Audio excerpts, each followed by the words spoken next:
Bonsoir à toutes et tous et bienvenue dans Chronica, dans un nouveau portrait MP3. Ce soir, nous recevons Hunter of Shadow. Bonsoir, Bonsoir. ça va? Ça va, ça va. Alors, Super.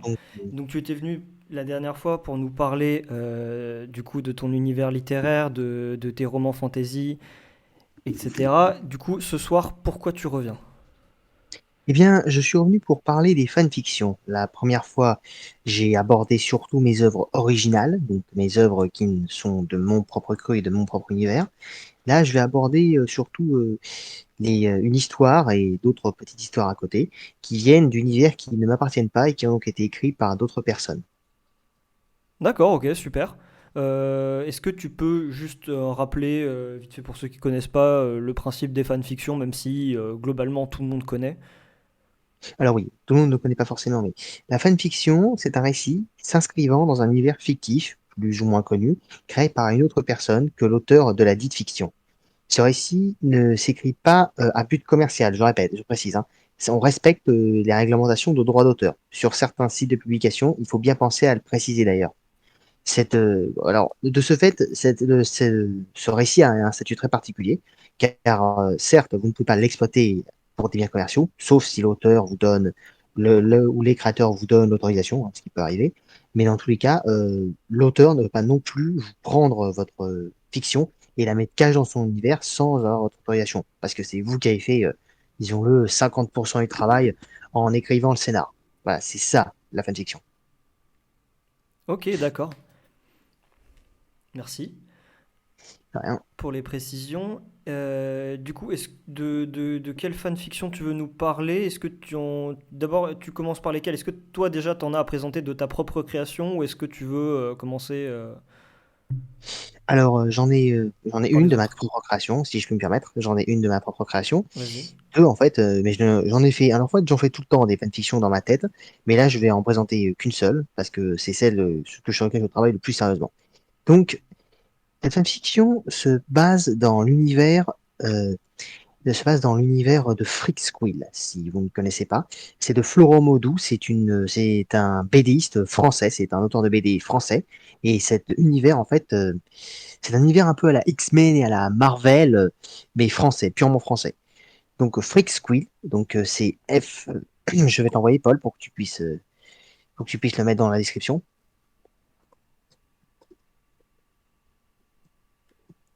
Du coup, évidemment, comme d'habitude, tous les liens qui sont mis en description, n'hésitez pas à aller à jeter un coup d'œil à ce que les invités proposent, autant pour leurs œuvres personnelles que pour les références qu'ils donnent. Voilà, donc n'hésitez pas à aller voir. Donc oui, donc Freak Squill, donc c'est une forme de dystopie uchronie en fait, parce que nous sommes dans notre monde, et pourtant en fait, on part de base que les super pouvoirs existent depuis toujours, depuis Gilgamesh en fait, pour ceux qui connaîtraient la référence. Donc l'origine des super pouvoirs s'est perdue dans le temps, à mi-chemin entre donc les pouvoirs enfin, sur science-fiction Spider-Man ou les pouvoirs magiques vraiment façon Doctor Strange pour ceux qui connaissent. Donc la limite entre l'origine magique, mystique ou purement scientifique des super pouvoirs est aujourd'hui, à l'époque moderne, sujet à beaucoup de débats. C'est aujourd'hui sujet à énormément de débats. Je te passe aussi le lien de ma fanfiction que j'ai abordé. Donc voilà. Ça marche, Donc merci. cette bande dessinée et son univers sont quand même assez prolifiques, hein, parce que il y a 7 tomes pour la série principale, un spin-off sur un personnage en 3 tomes, un second spin-off sur un personnage qui lui fait 7 tomes, voilà. Et ensuite, un autre spin-off qui est en cours et qui, lui, n'a pour l'instant qu'un seul tome. Et un roman qui, lui, fait suite directement à la série principale, sans oublier un jeu de rôle. Voilà. C'est peut-être moins connu qu'on le pense, mais c'est suffisamment connu apparemment avoir, euh, pour avoir engendré tout ça. C'est édité à la base chez Ankama, et plus précisément sous le label 619. Je pense que beaucoup de fans de BD verront de quoi je parle. Voilà. Donc ça, c'était pour vous planter un peu le décor de l'univers dans lequel j'ai créé cette fanfiction. Et donc, je vais maintenant vous parler de la fanfiction que j'ai écrite moi-même. Donc, elle s'intitule Ifrit et Léviathan. Alors, pour vous situer le genre, c'est de l'urban fantasy et du fantastique, avec donc des super-héros, hein, les super-héros existent dans cet univers, et de la romance. Je voici le résumé. Seul survivant du crash d'un avion, Léo découvre qu'il est doté d'étranges pouvoirs. Malgré cela, il tente de retrouver une vie normale. Mais 8 ans après l'accident, une vidéo va venir une fois encore chambouler l'existence du jeune homme. C'est alors que la jeune Selene débarque en ville. La rencontre entre les deux jeunes gens aura l'effet d'une bombe, et bien vite, l'un et l'autre seront liés à jamais. Voilà. Alors, pour développer rapidement sur les deux protagonistes, c'est ils vont la romance, ça va s'installer très rapidement, peut-être un peu trop rapidement au goût de certaines personnes qui sont fans de romance. Disons simplement que je n'avais pas très envie de passer un tome entier sur l'instauration de la romance, vu que la romance entre ces deux personnages est, à mon sens, un point clé de mon intrigue. Des questions? Non, non, pas du tout. Vas-y, continue, continue. Ok, donc pour développer rapidement, donc Selene, alors Léo, comme j'ai dit, à la base c'est un humain normal. C'est une personne ordinaire qui, malheureusement, alors qui rentre d'un voyage scolaire des États-Unis, est malheureusement victime d'une attaque sur son avion. Alors son super pouvoir lui sauve la vie. Malheureusement, il est le seul et unique survivant du crash de l'avion. Je vais passer sur les détails, mais grosso modo, parvient il parvient à dissimuler à dissimuler ses pouvoirs aux yeux du grand public. Bien que les pouvoirs soient communément admis et reconnus, il n'a pas très envie d'être un super-héros pour l'instant. Il préfère mener une vie normale et c'est ce qu'il parvient à faire. Au moment où l'histoire commence, Léo est à présent un jeune adulte qui a son propre food truck dans la petite ville fictive, dans une petite ville fictive de Bretagne. Cette ville s'appelle, comment je l'ai appelée déjà? Excusez-moi. Dans la petite ville, dans la, j'ai oublié le nom, excusez-moi. Non, mais pas de souci. Dans une petite ville fictive donc de Bretagne. C'est là-bas donc qu'il vit en paix, plus ou moins tranquillement, et qu'il gère son propre food truck. Mais très vite, les choses dérapent lorsqu'une vidéo de lui, justement, juste après le crash, utilisant ses pouvoirs, est diffusée sur le net et est remise à la presse. Forcément, il se passe ce qui se passe en général lorsque quelqu'un fait ça. La toile s'enflamme, les journalistes commencent à plus ou moins à le harceler, et les questions se posent. Alors, pour revenir brièvement sur ce qui est arrivé, l'accident, c'est plutôt une attaque, vu que, comme je l'ai dit, il a été abattu par quelqu'un. Ceux qui ont fait ça, en fait, c'est un groupe de cartel, c'est un chef de cartel qui a donné ça pour se débarrasser d'un seul de ses ennemis. À bord de l'avion, il y avait une seule personne gênante, et il a donc abattu l'avion qui comptait plusieurs dizaines d'autres personnes qui n'avaient rien à voir avec cette histoire. Il espérait que l'avion se cracherait dans l'océan. Malheureusement, Léo, involontairement, a fait capoter le plan en usant pour la première fois de ses pouvoirs de façon inconsciente. Du coup, le choc du missile a été atténué et l'avion, bien que obligé de se cracher, a pu toucher terre. Et ainsi, Léo a survécu, c'est le seul survivant encore une fois, et des preuves ont pu être retrouvées sur l'avion. Et ainsi, donc, l'enquête a pu être menée et le coupable a pu être arrêté. Et il comprend toujours pas d'ailleurs comment ça a pu arriver. Du coup, voilà. Et seulement plusieurs années plus tard, donc, le chef mafieux n'est toujours pas bien décidé à se venger et finit donc par découvrir des preuves que ce gosse, que le seul survivant de l'attaque, avait bel et bien des pouvoirs. Alors, pour se venger, il décide déjà de rendre ça public et ça, bien entendu, il ne va pas s'arrêter là. En parallèle donc de l'histoire de Léo, il y a celle de Selene. Ce personnage, ce n'est pas moi qui l'ai inventé, c'est un personnage officiel créé par le créateur, donc par Florent Maudou. Dans l'idée, c'est la fille de deux des protagonistes de la série principale. Ombre Crow, qui est un loup-garou, Ombre de loup, pardon, qui est un loup-garou, un vrai lycanthrope haute de maître, tout ça, et Xiong Mao, alors ce nom qui n'intéresse rien, en chinois, dans une langue chinoise, ça veut dire petit panda. Et voilà, oui, petit panda, c'est comme ça que ça veut dire.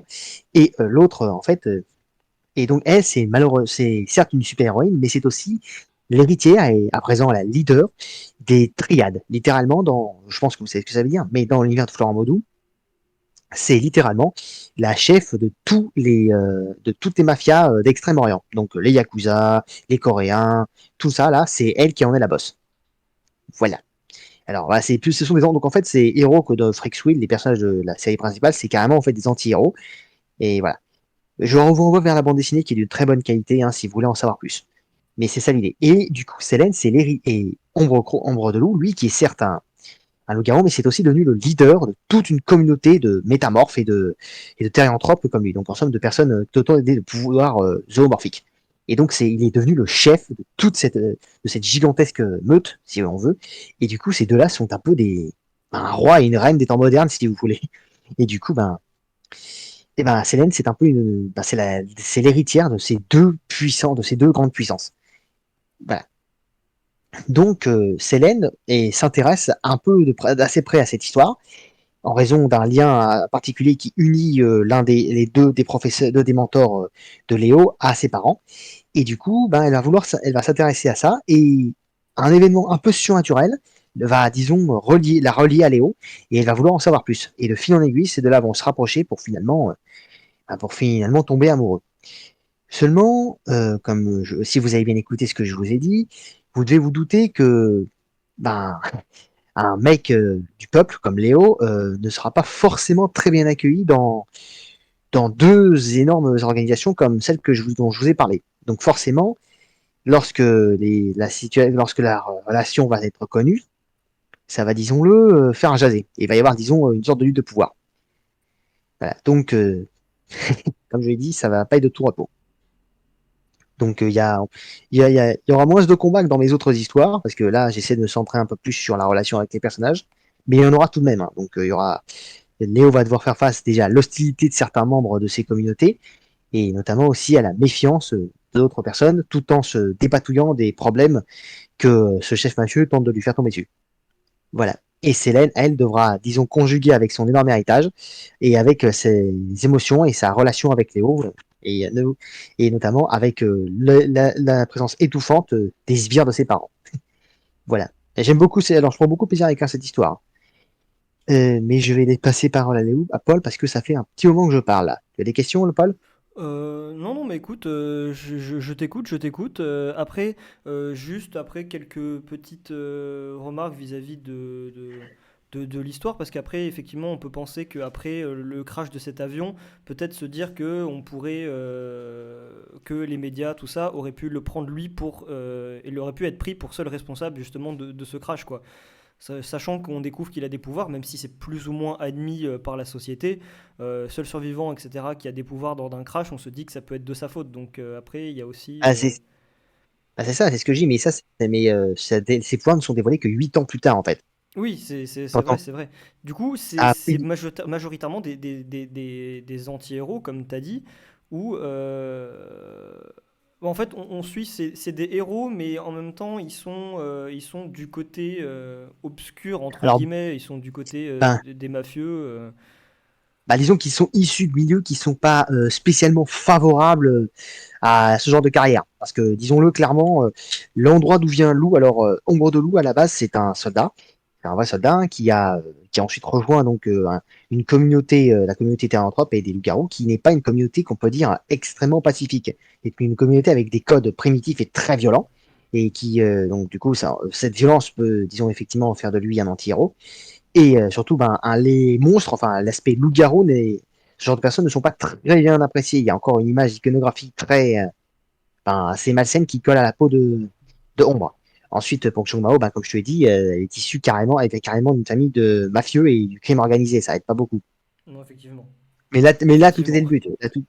Là, tout était le but. C'était le but de cette école, mais ça, c'est un récit qu'il faut découvrir avec l'histoire originale, pas avec moi. Ouais, parce qu'après, de toute façon, l'univers super-héros, Marvel, enfin, pas forcément Marvel, mais après un peu plus DC, où, comme tu as présenté au début pour présenter cet auteur, ce BDiste, justement, on remarque que de toute façon, après, je suis pas très comics, je suis pas trop dans cet univers-là, donc je m'y connais pas trop, mais après, je sais que c'est un univers qui est quand même assez sombre dans tous les cas. De toute façon, que les pouvoirs et puis les gens qui détiennent ces pouvoirs sont généralement issus de milieux assez défavorisés et, et généralement sombrent assez facilement dans leurs démons et peuvent rapidement devenir des anti-héros. Donc,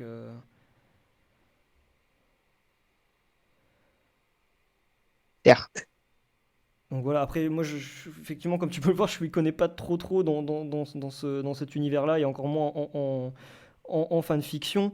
Mais après, juste, est-ce que t'as la volonté, parce que comme pour l'instant tu as fait pas mal de romans, est-ce que tu as eu l'idée de présenter justement ta fanfiction sous forme de BD ou un petit peu illustré aussi, ou sous forme de petits comic Alors books ou non. d'e-books? Non, pas du Alors, tout. alors non, ma fanfiction, ce sera exclusivement en version littéraire pour l'instant. Je suis un écrivain, pas un dessinateur.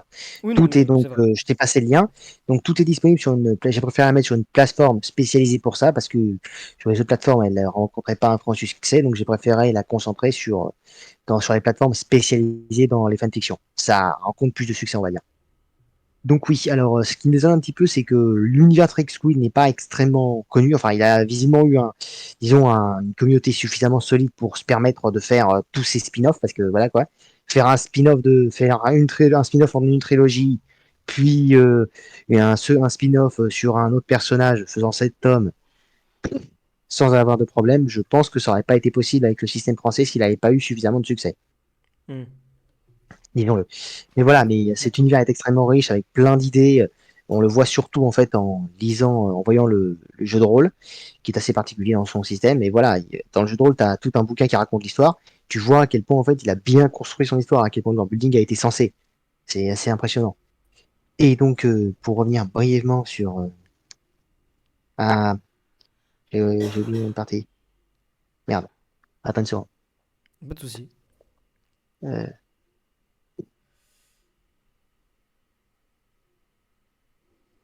Alors, juste une petite question, peut-être après, avant que ça te revienne.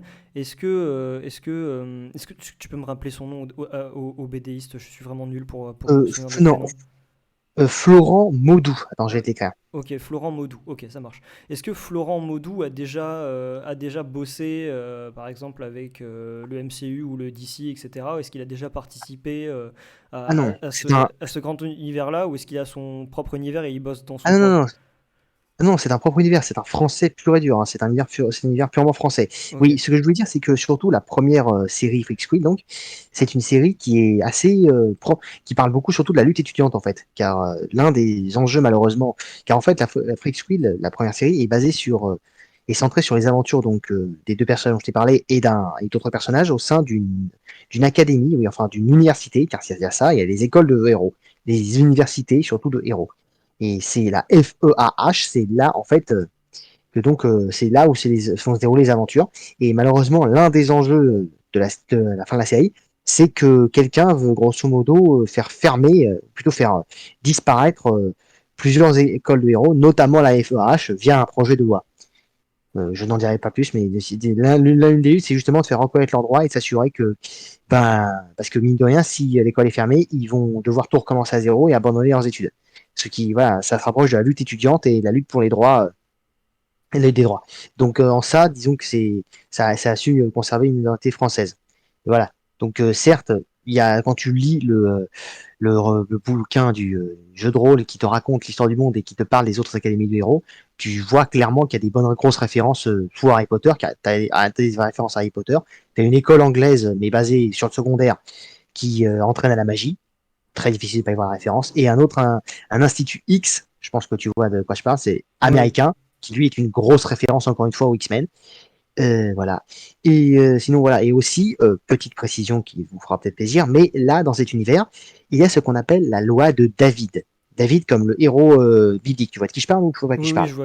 je vois de qui tu parles. Voilà, David contre Goliath. Et l'idée, c'est que dans cet univers, Le roi des Juifs?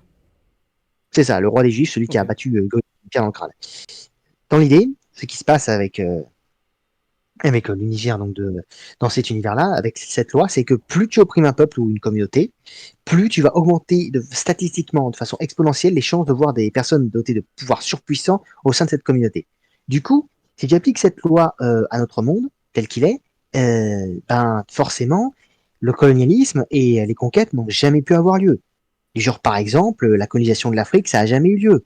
L'extermination des Amérindiens non plus. Voilà, donc à chaque jour, donc par conséquent, tu as les communautés amérindiennes sont toujours très présentes, les communautés africaines n'ont jamais été réduites en esclavage, pas sans que beaucoup de cas, on va dire, et voilà, et surtout les trois religions abrahamiques, donc l'islam, le judaïsme et le christianisme, n'ont jamais eu l'hégémonie que n'a aujourd'hui. les croyances celtiques, scandinaves et tout ça, et païennes en général, ça existe toujours. Voilà, c'est des petites subtilités comme ça qu'il faut avoir en tête. Et que effectivement, je pense que pour faire une bonne fanfiction de Freak Squill, si tu veux par exemple le faire dans un autre pays ou juste vraiment bien développé en dehors de la FAH, c'est assez difficile de le faire sans avoir lu le bouquin. Parce que c'est un des petits points faibles de son œuvre, mais bon, c'est normal. La BD initiale n'était pas un road trip ou une suite de one-shot centrée sur sur un groupe de héros qui agissaient à l'international, mais bien sur un groupe d'étudiants héros qui se battaient pour préserver leur avenir. Voilà. Et j'espère notamment qu'on aura bientôt la suite en roman. Je, voilà. Et donc, et donc du coup, forcément, quand tu peux pas savoir tout ça, sauf sans avoir lu sans connaître, sans être documenté sur le moyen. Et le seul moyen de se documenter, pour l'instant, c'est justement de lire un jeu de rôle. Donc, je l'ai acheté personnellement, je suis pas déçu. Ça a permis d'en savoir beaucoup plus et de mieux comprendre cet univers. Et de voir à quel point Florent Mando doit faire un travail de world building exceptionnel.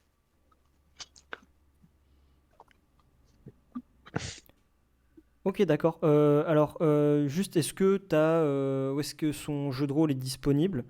Si tu as une Ah, petite référence à nous donner, un petit lien, bougez pas. pas de souci.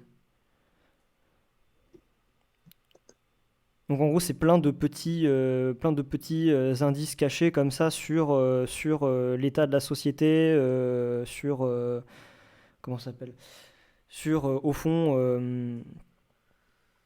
ouais, les oppressions sur certaines communautés, sur la religion. Donc au final, c'est assez masqué tout ça, mais pas dire métaphorique, parce que c'est quand même un petit peu d'un certain côté, parce que c'est à travers du coup son groupe de protagonistes, mais du coup ça renvoie automatiquement à toutes ces choses-là, quoi. Oui. Et tu sais, j'arrive à retrouver le site. Est-ce qu'il y a le site? Pour faire un petit résumé.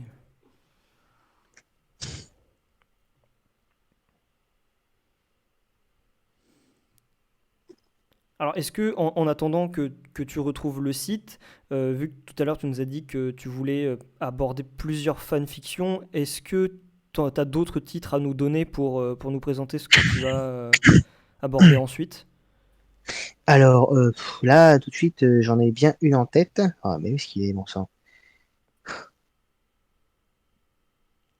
Ah, déjà, je retrouve pas ce fichu. Je retrouve pas l'endroit où il était censé être. Au pire, si jamais tu le retrouves pas maintenant, c'est pas grave, tu me le donneras après. Moi, je le mettrai Ouais. dans la description comme d'habitude, et puis tout le monde pourra aller voir et l'acheter si jamais ça vous intéresse. Encore une fois, je précise, le système de jeu est assez différent de ce que vous pouvez connaître. C'est-à-dire, est-ce que c'est un jeu de rôle style livre dont vous êtes enfin, livre dont vous êtes le héros, non pas du tout dans ce style-là, mais un peu plus littéraire que ou jeu de plateau. C'est ça, c'est plus narratif. Il y a très peu de jet de dés en fait. Il y a des statistiques, hein, mais il y en a beaucoup moins parce que c'est très différent, disons-le, de Donjons et Dragons par exemple. D'accord, ok. Après, encore une fois, excusez-moi un petit peu pour ce manque de culture de ma part. Je ne suis pas du tout trop fanfiction ou cet univers, cet univers héroïque-là, style DC, etc. Donc, euh, donc c'est un peu compliqué pour moi comment dire, de répondre ou d'aborder certaines références sur ce sujet-là. Donc, comme pour certains là, je découvre complètement.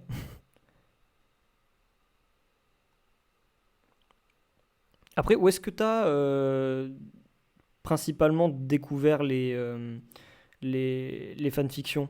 Parce qu'après, j'imagine que, je veux dire, tout le monde connaît les fanfictions qu'il y a sur Wattpad, etc. Bon, après, il y a pas mal de comment dire, de choses assez sordides, assez bizarres, voire pas mal tordues sur beaucoup de licences connues comme Harry Potter ou même des animés, etc. Donc, j'avoue que si tu as un meilleur site à conseiller, après, Euh, il faut savoir un chercher comme fan- partout, mais Bah alors fanfiction.net, hein, c'est la meilleure chose que je peux conseiller pour l'instant. Bon, ok, je peux pas d'accord, simplement. un lien Amazon pour l'instant, j'ai pas mieux, désolé.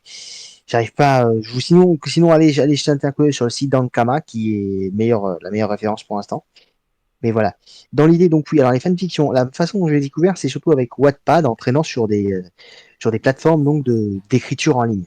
Je ne savais pas ce qu'était une fanfiction à l'origine jusqu'à ce que j'en lise une et que je comprenne. En fait, c'était donc vraiment des récits, soit des réécritures complètes d'œuvres ou simplement des écritures donc dans des univers déjà existants. Et j'ai mis un peu de temps avant de comprendre que valait mieux que ce que signifiait concrètement ce blaze.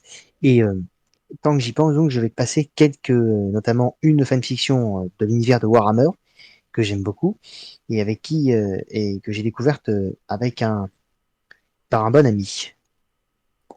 D'accord aussi, parce que ouais, j'imagine que, enfin moi je vois juste, enfin je connais les jeux, je sais qu'il y a eu un, il y a eu un film, je ne l'ai pas vu, vu que Warhammer, Warhammer. c'est pas trop un univers que... Ah non, c'était World of Warcraft le film, pardon, c'était pas Oui, Warhammer. non, là, je te parle de Warhammer. Oui. Ok, ouais, non, après c'est, je sais que c'est, Alors, à la base c'est des figurines, c'est ça? c'est un wargame, ce qu'on peut appeler plus communément. Alors, la fanfiction dont je vais vous parler brièvement, peut-être, alors, s'il y a des fans de Warhammer, ne nous gueulez pas dessus, s'il vous plaît, pour l'incohérence de ce que nous allons dire. Ne me Mais tapez pas non dans plus. l'univers de Warhammer Fantasy, parce que tu sais, il y a Warhammer 40 000, voilà. Donc, Ouais. dans l'univers, dans la gamme Fantasy de Warhammer, il y a une race qu'on appelle les Skaven, les hommes rats. C'est sûrement l'une des meilleures idées qu'ils aient eues. Alors, c'est une race très diabolique, très maléfique et chaotique à la base, et surtout extrêmement misogyne hein, quand tu vois comment ils traitent leurs femmes. Disons que moi et un autre fan que j'ai rencontré en ligne, on préfère aussi imaginer des Skaven ou quelques Skaven qui décident de se tourner plutôt vers vers le bien. Donc du coup, moi j'en ai imaginé un Skaven ninja positif, et lui j'ai découvert qu'il avait carrément, c'est un fan aussi de Brisby et le secret de Nîmes, si tu connais ce dessin animé. Tu peux répéter le titre? Brisby et le secret de Nîmes. Ouais, ça me dit un truc, ils ont pas fait un film dessus?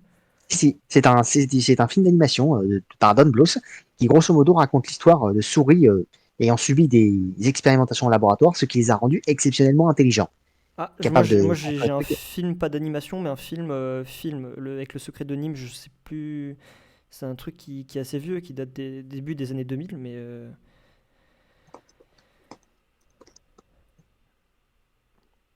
j'ai pas du tout cette référence-là.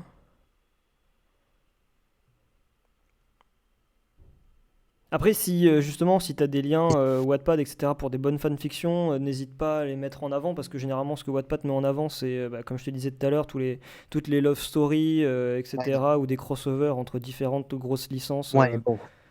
Ouais, bon. Personnellement, je le recommande beaucoup plus fanfiction.fr que Wattpad, hein. Désolé, hein. J'ai quitté Wattpad il y a quelques temps parce que je n'aimais pas beaucoup ça. Non, non, mais Désolé, je n'aime pas je beaucoup. comprends. Alors, je t'ai passé donc le lien, je te repasse si tu veux le lien de fanfiction.fr, c'est un site spécialisé pour ça et c'est très pratique. Alors, par contre, je crois que c'est une plateforme encore relativement jeune.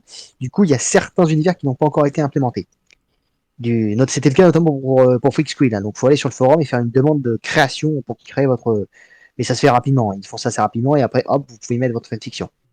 Et donc, oui. Donc, pour revenir brièvement sur ce que SPX, c'est comme ça que s'appelle l'auteur, l'auteur qui a fait ça a fait, c'est grosso modo, donc lui et moi, on avait envie de voir ce que pouvaient donner des Skaven positifs à notre façon.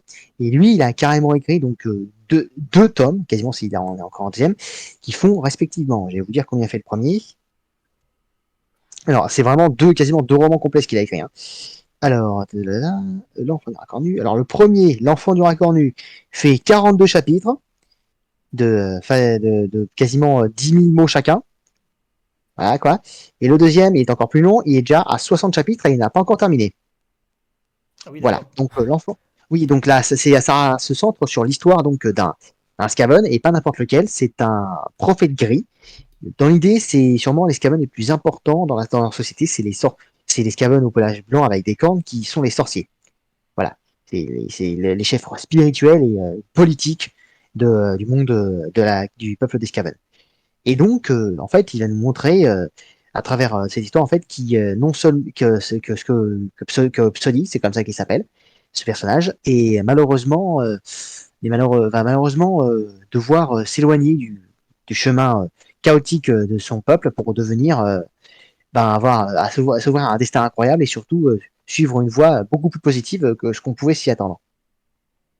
Alors il va devoir faire face à la méfiance et surtout à la haine des humains parce que dans l'univers de Warhammer, les hommes rats, ou plutôt les mutants et les hommes bêtes, sont, disons-le, mais haïs et détestés. Surtout pour vu la cruauté dont sont capables ces semblables. Oui, ces semblables sont extrêmement cruels et particulièrement violents. Ouais. Et en plus d'être pourchassés par son propre peuple.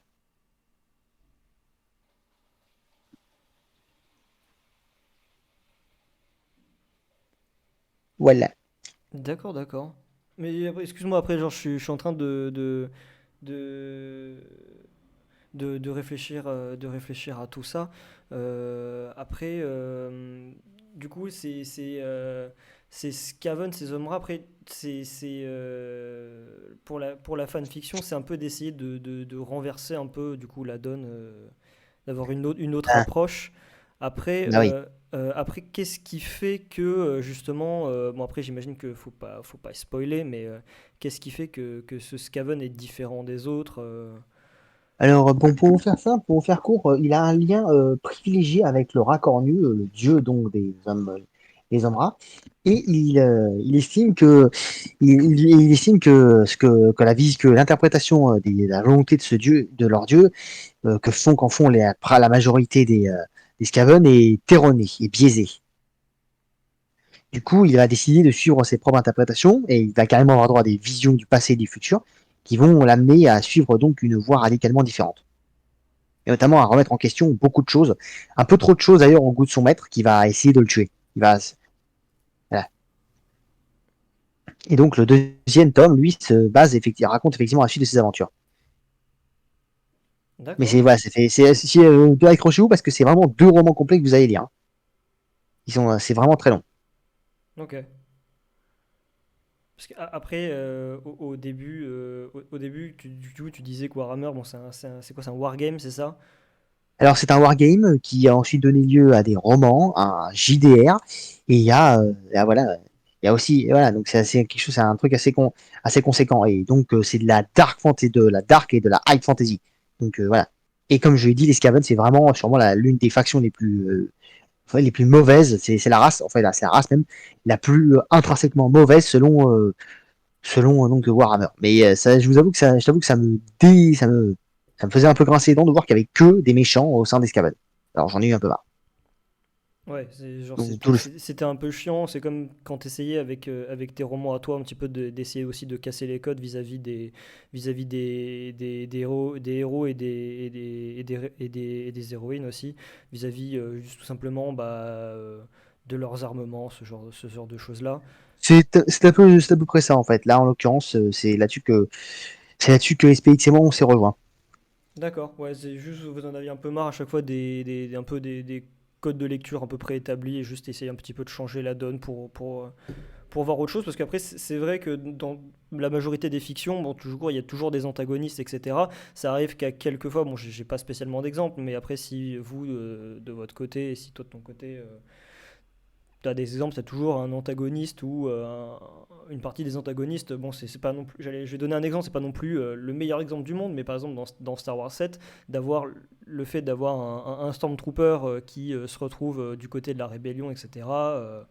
Ça change pas mal, ça change pas mal au niveau de la narration parce que pendant les 6 premiers films, à chaque fois, il servait juste à se faire tirer dessus C'est à peu près ça. et à être là pour dire ah, on est méchant, tout ça. Non, non, mais c'est cool, c'est vrai qu'après, on a rarement le point de vue des antagonistes. Ou alors, on a le point de vue des antagonistes, mais bon, juste pour, à la limite, dévoiler un peu des sombres secrets ou pour parler de leur envie de la destruction ou de vengeance, quoi. Donc, d'un moment, Je vois. c'est vrai que ça fait un peu chier d'un moment d'avoir toujours la même chose. Mhm. Donc, Donc voilà, est-ce que il y a d'autres choses que tu aimerais présenter? Encore une fois, j'invite tout le monde à aller voir. Je ne peux pas malheureusement vous donner plus de précisions ou de renseignements parce que je ne m'y connais absolument pas. en Warhammer, tout ça. Donc en fait, comme moi, pour ceux qui connaissent pas du tout, allez voir ce qu'ils ont fait. Donc, euh, donc voilà. Est-ce que tu as d'autres choses à présenter? Non, pour l'instant, c'est tout ce que j'ai à présenter. Comme je l'ai dit, j'ai beaucoup de fanfiction en tête, mais en fait, j'essaie aussi de rester une certaine de logique et de crédibilité dans ce que j'ai écrit avec les fanfictions. En l'occurrence, si une fanfiction, certes, elle est cool, mais elle est totalement abusive parce que c'est un des trucs qu'il peut y avoir avec les fanfictions, surtout avec les fanfictions, c'est que après, les écrivains pourraient avoir envie enfin, les fans pourraient justement avoir envie de créer de ce qu'on appelle des Garisu ou des Marisu. Je ne sais pas si tu sais ce que c'est. Non, pas du tout. Alors, ce sont des personnages trop parfaits, en fait, qui sont là juste pour le délire, mais qui ont après, en tant que personnages, n'ont vraiment aucun intérêt. Qui sont, Ah, tous, ils se loupent jamais, ils réussissent tout ce qu'ils font. C'est extrêmement pénible, ce genre de personnage. C'est un oui, personnage très énervant c'est et, des poupées de cire, quoi. C'est des mannequins, en fait. Ils sont là pour être là, en mode je suis le héros, je suis l'héroïne, un peu comme les westerns, un peu comme les westerns des années 40-50, où on est là, regardez, je suis beau gosse, je suis le héros, je sauve I'm saving the day, et puis voilà, quoi. Ils ont pas beaucoup de profondeur, ils sont juste gentils parce qu'ils sont gentils et héroïques, quoi. c'est à peu près ça l'idée. Ok, d'accord. Voilà, tu vois quelle idée. Ben, donc, c'est une des choses qu'il faut éviter de faire quand tu es, disons, quand, quand tu écris une fanfiction. C'est ce qui peut être évité, ce qu'il faut éviter de faire. Donc, voilà. Donc, il y a justement carrément sur Internet un test qui vous permet de savoir, quand vous créez un personnage, si oui ou non ce personnage est un personnage trop plus ou moins Garissou. Vous permet d'évaluer le potentiel avec un certain score, à quel point ça peut en être un ou à quel point ça n'en est pas un. En fait, Et c'est-à-dire quand vous écrivez les personnages, vous faites une échelle comme ça, vous marquez les critères de Marisu ou Karisu, et puis après, vous mettez des points à côté, et puis vous vous dites, est-ce que mon personnage est bah, trop c'est à peu près, blanc ou c'est pas, un quoi. peu, c'est un peu le but, mais comme je l'ai dit, alors c'est vraiment, alors s'il y a des auteurs de fiction originale, je précise que ce test à la base était fait pour de la fanfiction et non pas pour des œuvres originales, mais voilà quoi. En l'occurrence, si quelqu'un a d'autres méthodes pour identifier ça, partagez-les parce que ça peut être très utile d'éviter de faire ça. Soit De, pour les fanfictions, soit pour les fictions originales, chez les fictions qui vous sont personnelles. de toute façon, d'ici pas longtemps, un débat sera organisé, sûrement là pendant la semaine prochaine, enfin, en fonction des disponibilités des gens, et qui voudra bien venir partager son expérience créative. Mais un petit vocal et un petit débat sur bah, l'écriture des personnages, sur comment vous écrivez vos personnages, quels sont vos critères et comment vous organisez votre plan de travail sur la création de vos caractères, etc. etc. Donc voilà. Si jamais tu veux y participer, d'ailleurs, je t'y invite fortement. Je verrai selon mes disponibilités, mais ce serait intéressant de le faire. Donc, à part cela, je ne pense pas avoir beaucoup de choses à débattre.